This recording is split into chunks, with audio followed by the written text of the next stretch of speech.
The church smelled of roses and betrayal. As I watched my relatives cheer over inherited millions, I felt a cold emptiness settle in my chest. My grandfather's lawyer handed everyone envelopes, mine was thin, almost insulting. Inside, a single plane ticket. To Monaco, it said.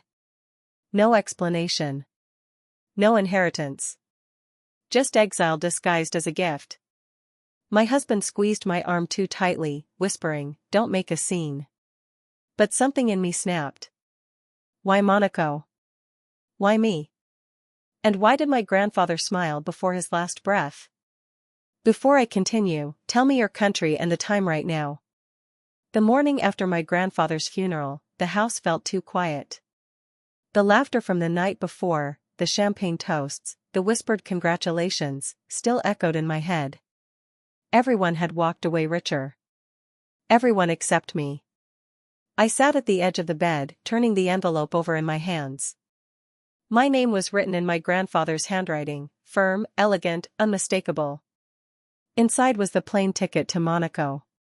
No letter. No instructions. Just that ticket. My husband, Daniel, walked in, already dressed for the day. "You're still thinking about it?" he asked, fastening his watch. I looked up at him. "Wouldn't you? Everyone else got shares, land, money. I got a flight." He smiled faintly, but it didn't reach his eyes. "Maybe he wanted you to travel. Clear your head." "Clear my head?" I repeated. "After that will reading?" He adjusted his tie without answering. His silence was heavier than any argument. Then my mother-in-law appeared at the door, perfume sharp as ever. "Oh, don't overthink it, dear," she said sweetly. "Your grandfather was eccentric. You should be grateful he thought of you at all." Her words stung more than I wanted to admit. She patted my arm gently before leaving, humming to herself. Daniel followed her out. I sat there, alone, staring at the ticket again. Monaco. Why Monaco?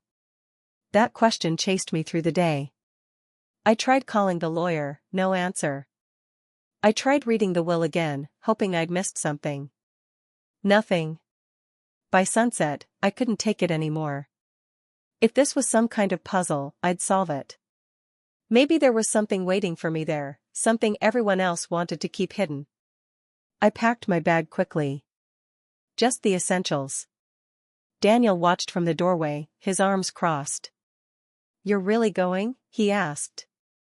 "Yes," I said. He wanted me to see it myself. That's what the lawyer said. He frowned. "Then go. But don't expect miracles, Emma."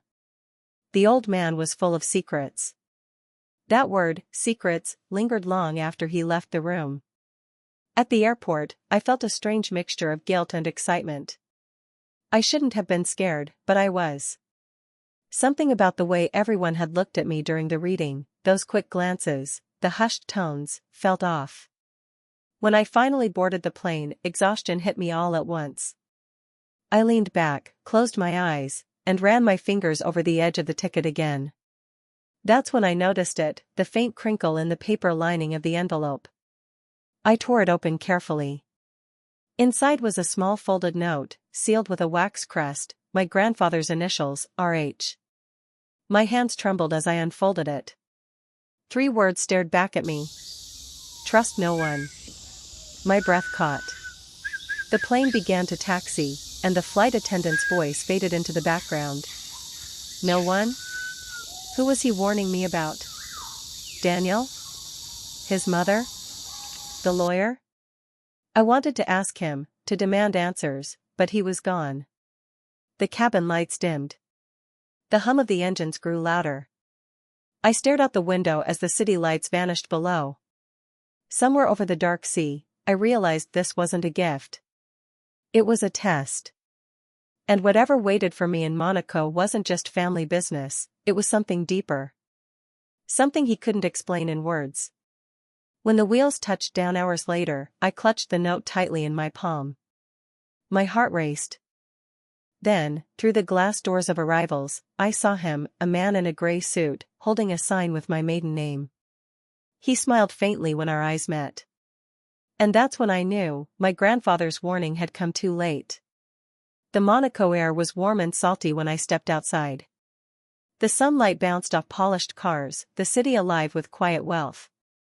My suitcase wheels clicked softly on the marble floor as I followed the crowd toward arrivals. Then I saw him. A tall man in a grey suit stood by the railing, holding a sign that read my maiden name, Emma Harris. His posture was still, too precise, like someone used to waiting. I hesitated before approaching. "That's me," I said quietly. He nodded once, his expression unreadable. "Your grandfather arranged for me to collect you, Miss Harris." His accent was French, his voice measured. "My name is Laurent." My pulse quickened. "Arranged? When?" He didn't answer directly. "Your accommodation is prepared. This way, please." Something about his calm tone unsettled me, but curiosity pushed me forward. He took my bag, leading me toward a sleek black car parked by the curb. The city passed by in flashes, palm trees, the glittering harbor, grand hotels. Laurent said little, except to confirm we were heading to the Villa Rose. I'd never heard of it. When we arrived, my breath caught. The villa stood high above the sea, elegant but lonely, its white walls glowing in the sunlight. The gates opened silently, as if expecting me. "Your grandfather left instructions," Laurent said, handing me an old-fashioned key. "This is yours now." "Mine?" I asked, confused. He only gave a polite nod. "The staff will assist you." Before I could ask more, he stepped back into the car and drove away. The front door opened before I could knock. A woman in her 50s appeared, the housekeeper, I guessed. Her eyes softened when she saw me. "Welcome, madam," she said. "We've been expecting you." "Expecting me?" My voice trembled slightly. "Yes," she replied gently. "Your grandfather gave us instructions. The villa has been closed since his last visit." Inside, everything smelled faintly of cedar and dust. The walls were lined with portraits, most of them my grandfather, younger, smiling. But one painting made me stop. It was a woman. Her features were delicate, her eyes kind, her expression distant. She looked exactly like me. "Who is she?" I asked. The housekeeper hesitated. "I do not know, madam. The master never spoke of her." I walked closer, tracing the edge of the frame. A small engraving at the bottom read Clara. The name meant nothing, yet it made my chest tighten. That night, after the staff had retired, I wandered through the quiet halls. The villa creaked softly in the sea breeze. My reflection followed me in every mirror, pale and uneasy. I returned to the room with the painting, drawn to it again. Something about it felt unfinished, as if there was more behind it. And then I noticed it. A small scratch on the wall beside the frame. Fresh. I pressed my fingers against the corner of the painting. It shifted slightly. Behind it, a safe, built into the wall. My heart pounded. I reached into my pocket and felt the cool metal of the key Laurent had given me. It fit perfectly. The lock clicked. The door opened. Inside were folders, envelopes, and a single document on top, a will, stamped and signed. Not the one I'd seen at the funeral. I flipped through the pages, my eyes widening with every line. My name was there, Emma Harris, listed as the primary heir. I stumbled back, the paper shaking in my hands. Why would they hide this? A sudden gust from the open window made the papers flutter. I caught one before it hit the floor, a letter addressed to me, sealed with the same wax crest as before. My grandfather's handwriting again. I broke the seal and read his words. "The truth is in your bloodline. Trust the woman in the portrait. And be ready, they will not let you claim what's yours." I froze. The sea crashed below, echoing like a warning. Somewhere outside, gravel crunched under footsteps. I turned toward the sound. Someone was at the gate. I didn't sleep that night. Every creak, every whisper of the sea against the rocks sounded like footsteps. By morning, the unease had grown heavier. I sat at the small balcony table with a cup of tea, staring at the horizon. The letter from the safe lay beside me, its ink slightly smudged from where my hands had trembled. Trust the woman in the portrait. They will not let you claim what's yours. The housekeeper brought in breakfast but avoided my eyes. Will you be staying long, madam? She asked quietly. I'm not sure yet, I said. There's something here I have to understand. Her lips tightened. Sometimes, madam, it is better not to understand. That was the first moment I realized everyone in this house was guarding something. After she left, I returned to the study where I had found the safe. In the morning light, I noticed details I had missed before. The folders were marked in my grandfather's handwriting, some labeled business records, others private. One in particular caught my eye, Harris Estate, 1969. Inside were birth certificates, letters, photographs. My breath caught as I flipped through them. There was my grandfather, younger, standing beside a woman who looked like the one in the painting. Her arm rested lightly on his. Her name, Clara Meyer. But one photo made my heart stop. Clara holding a baby. And on the back, in my grandfather's handwriting, for my daughter, Margaret. Margaret. My mother. My knees weakened. For years, my family had insisted my mother's birth had been a private matter. That her father, my grandfather, had disowned her. But this photo, this proof, showed love, not rejection. I found a letter tucked into the same folder.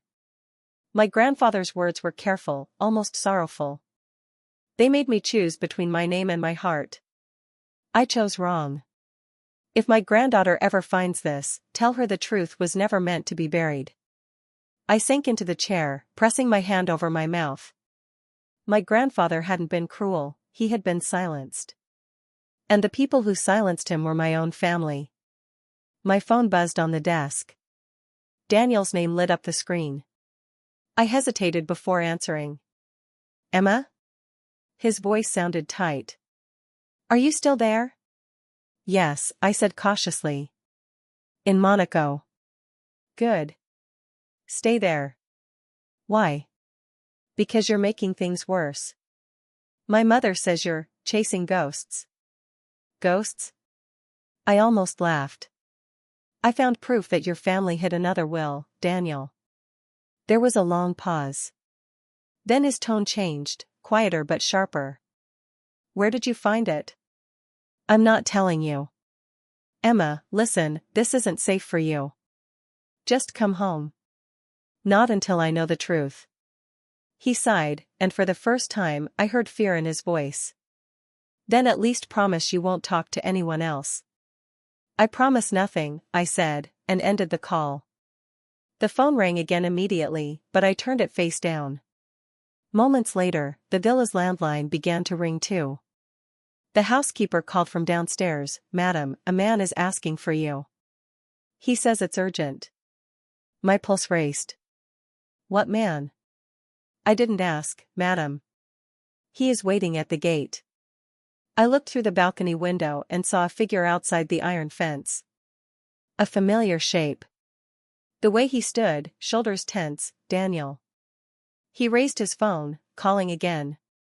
I stepped back from the window. My heart pounded so hard it felt like it might bruise my ribs.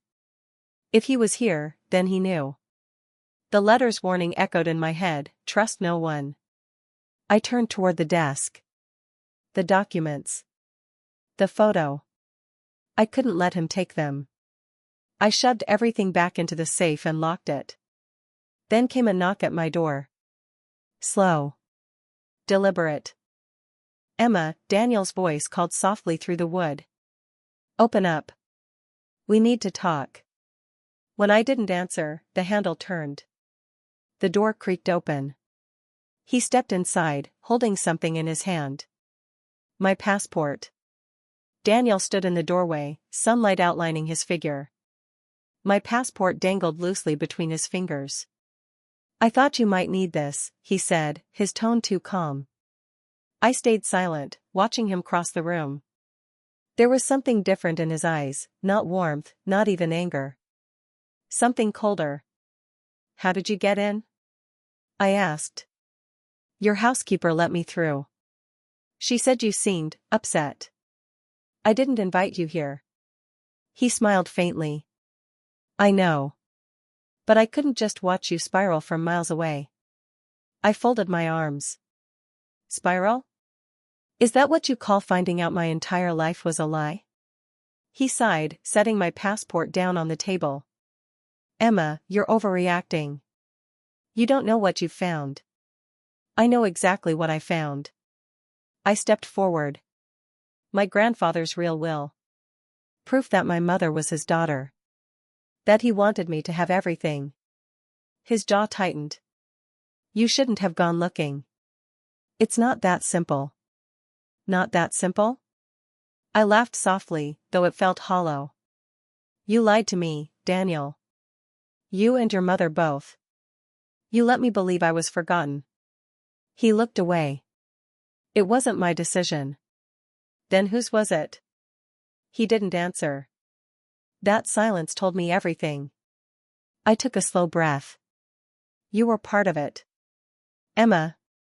"Don't," I snapped. "Don't pretend to protect me now. You knew. You married me knowing." His face hardened. "You think I wanted this? Your grandfather humiliated my family. My mother lost everything because of him. She was supposed to inherit the business, not," he stopped himself, then lowered his voice. "Not you." The words landed like a blow. "So this was all about money," I said quietly. "It's about balance," he said.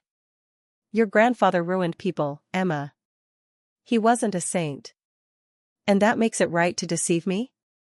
He rubbed a hand across his face, his frustration breaking through. "He left instructions that would have destroyed everything. I couldn't let that happen." "So you switched the wills?" He hesitated, the smallest pause, but enough. I felt my stomach twist. "You did. It was for your own good," he said. "You weren't ready for the truth."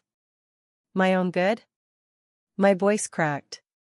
"Daniel, I don't even know who to trust anymore." He reached toward me. "I do love you, Emma. I always have." I stepped back. Love isn't lying to someone for years. We stood there in silence, the distance between us filled with everything we'd never said. Finally, he spoke again. "You should leave Monaco. Tonight. Before this gets worse." "Before what gets worse?" His eyes darkened. "You're stirring up old ghosts. The people who protected your grandfather's secret won't stop now. Are you one of them?" He didn't answer. Instead, he turned toward the door. "Go home, Emma. Please." Then he was gone. For a long time I stood still, the sound of his footsteps fading down the hall. I looked at the passport on the table. His fingerprints were still on the cover. My hand shook as I picked it up. On the back of the photo inside, something was written in faint pencil. I leaned closer. A number. And a name. Detective Moreau. My breath caught. The same handwriting as my grandfather's note. I turned the phone over in my hand, heart racing, and dialed the number. It rang once. Twice. Then a woman's voice answered. "I've been waiting for your call," she said. Her voice was calm, deliberate, the kind of voice that made you listen. "I'm Detective Moreau," she said. "And if you're calling this number, that means your grandfather trusted you." I stood by the window, clutching the phone so tightly my knuckles turned white. "He left your name in my passport." "Why?" "To protect you," she replied. "He knew what your family was capable of." The words made my stomach twist. My family? Yes. The ones who kept his secret, and the ones who buried it. I swallowed hard. You knew him? For 15 years. I worked for him privately. He was trying to put things right before he died. He didn't want you to inherit just money, Emma. He wanted you to know the truth. The air in the villa felt heavy, as if even the walls were listening. What truth? I whispered. Not over the phone, she said. Meet me at the Harbor Cafe in an hour. Bring nothing except the key he left you. The line went dead. I stood there for a long time, listening to the steady hum of the sea. Part of me wanted to ignore her. The other part, the louder one, needed answers. I left the villa quietly, locking the door behind me. The road curved down toward the harbor, sunlight shimmering off the water. It looked peaceful, but I felt anything but. The cafe was almost empty. I spotted her instantly, a woman in her late 40s, short dark hair, sharp eyes that missed nothing. Emma, she greeted softly as I sat down. You look like him, you know. Same focus. I hesitated.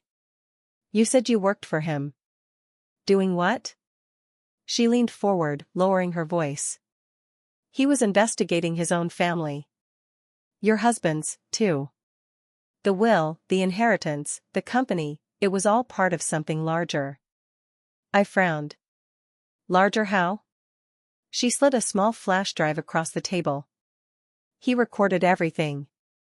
Transactions, meetings, private calls. He knew someone was changing the legal documents behind his back. That's why he created a duplicate will. I stared at the drive. You have proof? She nodded. But the files are encrypted. He said only you could unlock them. Me?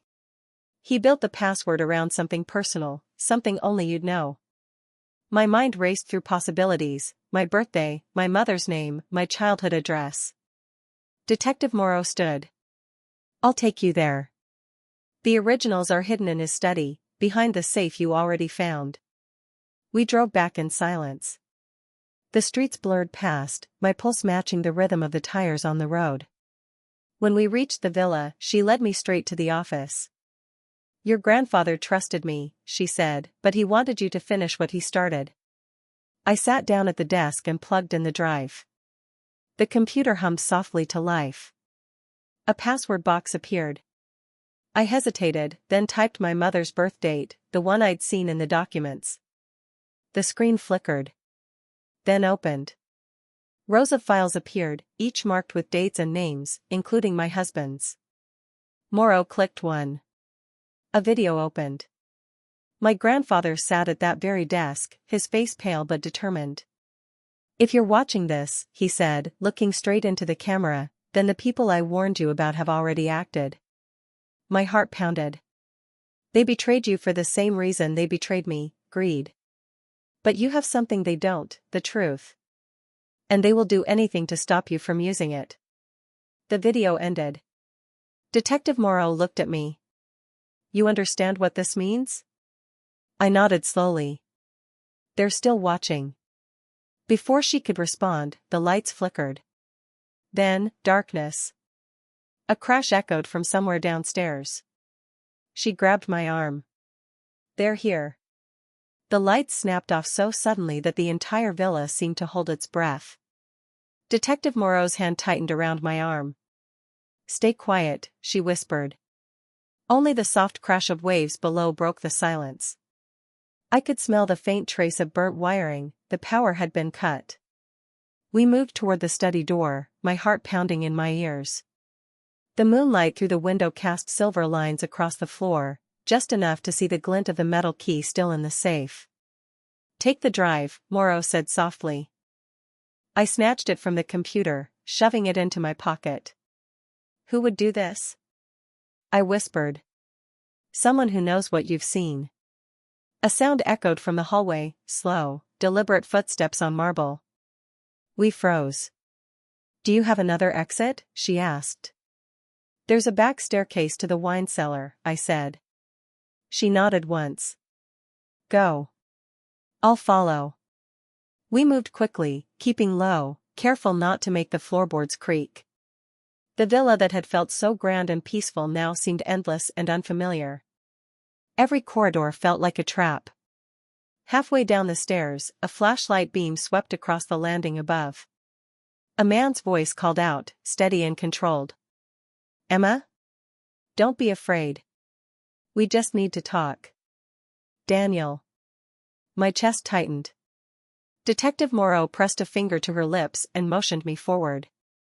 We slipped into the cellar, closing the door softly behind us. The air was cool and damp, filled with the scent of oak barrels and dust.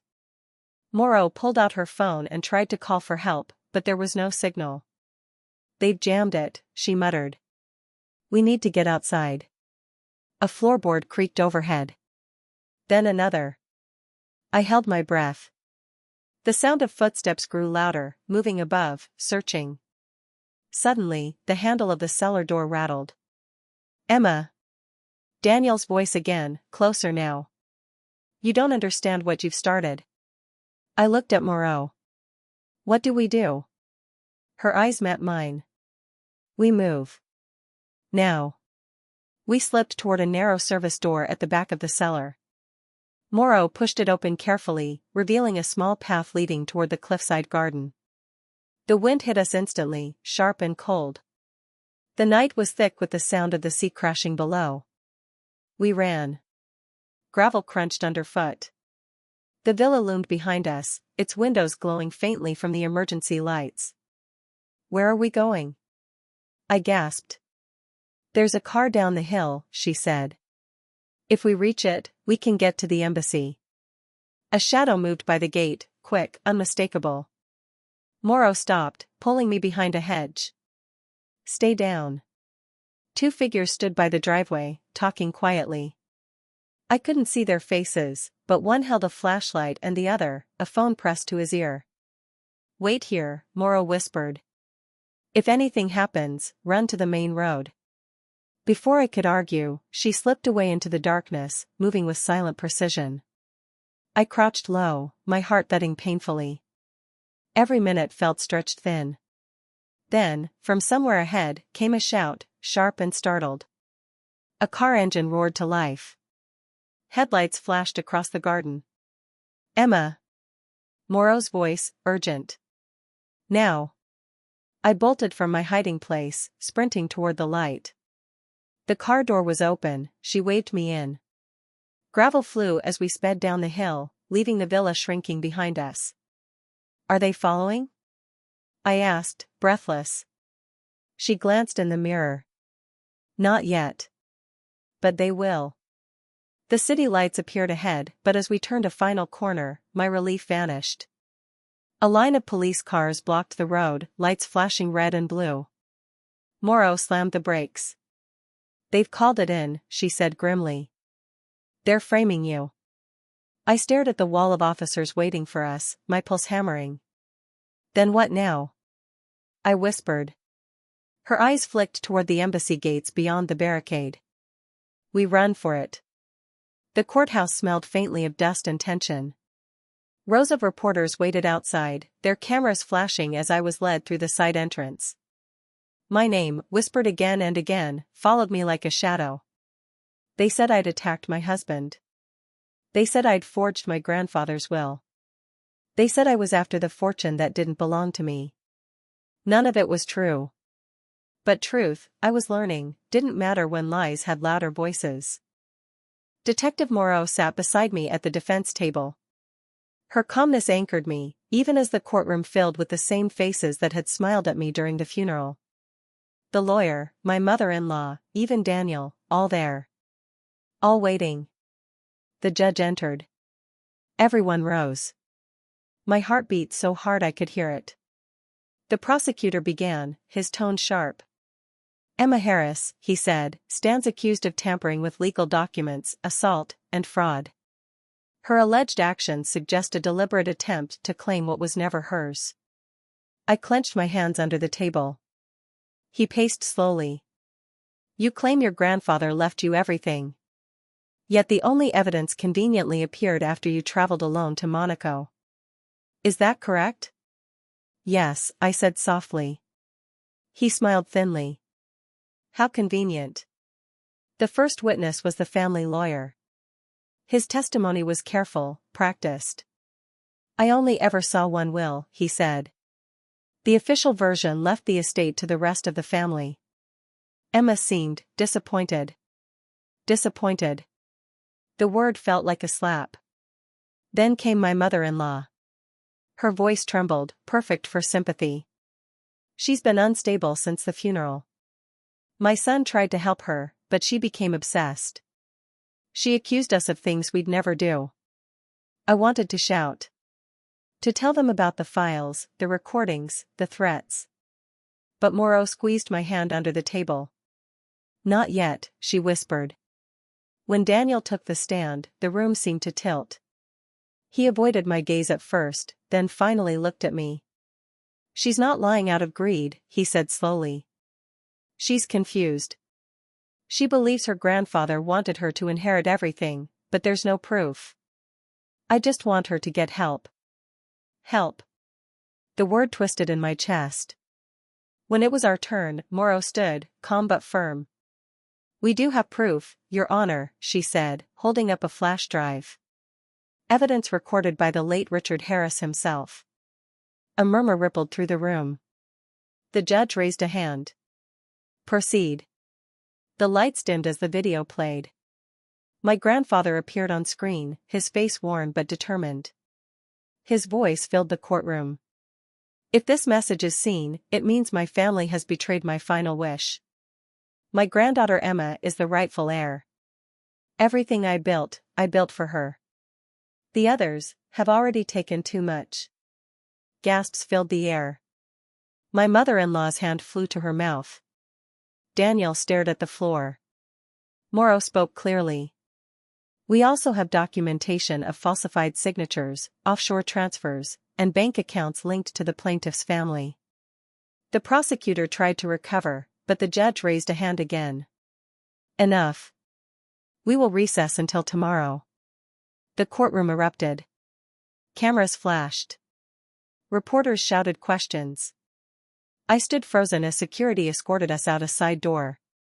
Outside, the sky was streaked with gold and gray, the kind of sunset that looked peaceful, even when everything else wasn't.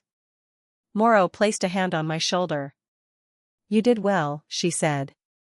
But this isn't over. They'll fight back harder now. I looked down at the courthouse steps, the weight of everything pressing on me. What happens next?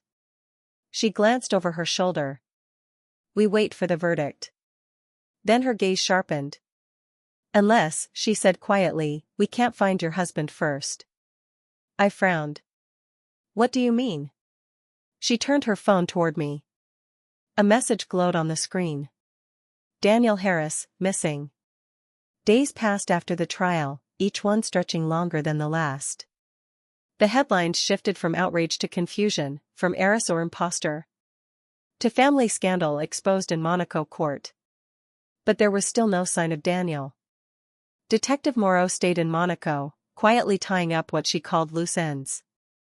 I spent my mornings on the balcony of the villa, watching ships move across the bay. The same house that had once felt haunted now stood still, waiting. On the fourth morning, a courier arrived. He was polite but distant, his uniform crisp, his tone formal. Delivery for Miss Harris, he said, holding out a thick envelope sealed in red wax. My fingers trembled as I accepted it. The seal bore my grandfather's initials, R.H. The envelope was dated 2 months before his death. I broke the seal and unfolded the letter carefully. His familiar handwriting filled the page, neat and strong despite the faint shakiness of old age. My dearest Emma. If you are reading this, then the truth has come to light, or is about to. I never meant for you to suffer for the mistakes of others, but sometimes justice must wait for the right heart to carry it. The words blurred as my eyes stung. You are my heir not because of blood or name, but because you chose truth over comfort. The company, the estate, they were never meant to be rewards, but responsibilities. Protect them. Protect our name. But most of all, protect yourself. There was a second sheet beneath the first. I lifted it, a legal document confirming the transfer of ownership of the Harris Company. My name was printed clearly, official and final. For the first time in weeks, I could breathe. Downstairs, Morrow was waiting by the door, arms crossed. I take it the message was clear? I nodded, smiling faintly through the tears. He left me everything.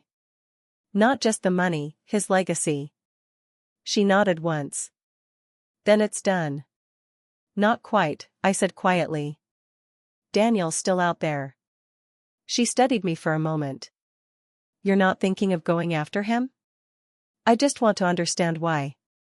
How far he was willing to go. Morrow's gaze softened. Be careful what you chase, Emma. Some people disappear because they can't face what they've done. I looked out through the open doorway toward the sea. And some disappear because they plan to come back. Later that evening, I walked through the villa alone. The sun dipped low, painting the walls gold. I stopped at the portrait of Clara, the woman who looked like me, and felt a quiet connection, as if she'd been waiting for me to find her. You kept his secret, I whispered. Now I'll keep his promise. When I stepped onto the balcony, a single red rose lay on the railing, fresh, its petals glistening with dew. I froze. The air shifted, the faintest scent of Daniel's cologne drifting in the breeze. He had been here. I looked down toward the garden gate. A figure stood in the shadows, half hidden by the stone wall. Watching. Our eyes met for only a second before he turned and walked away, disappearing down the narrow path toward the sea. I didn't call out. I didn't chase him. Some stories didn't need final words. Instead, I turned back toward the villa, my villa, and closed the door behind me. The silence inside no longer frightened me. It felt like peace. For the first time in my life, I wasn't running from my family's past. I was carrying it forward. And somewhere deep down, I knew my grandfather's final wish had come true. I had finally become the woman he believed I could be. The days after everything ended felt strangely quiet. No phone calls. No reporters. No more courtrooms filled with whispered judgment. Just silence, the kind that lets you finally hear your own thoughts again. The villa became my refuge. I opened its doors to light and air, filling the rooms with life again. The staff returned, smiling now instead of guarded. Even the housekeeper, once so distant, greeted me with warmth. The master would be proud, she said softly one morning as she brought in breakfast. I walked through each room slowly, touching the walls, the furniture, the memories left behind. For the first time, they didn't feel heavy. They felt earned. Every secret had a weight, and I had carried mine long enough.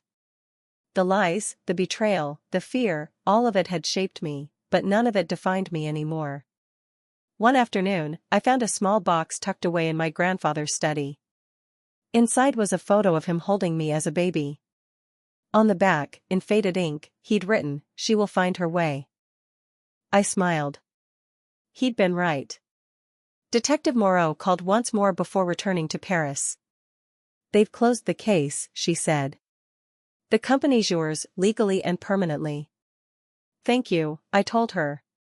For believing me when no one else did. Your grandfather believed first, she replied. I just followed his lead. After the call, I went out to the balcony again. The sky was soft with evening light. The sea below shimmered like liquid glass.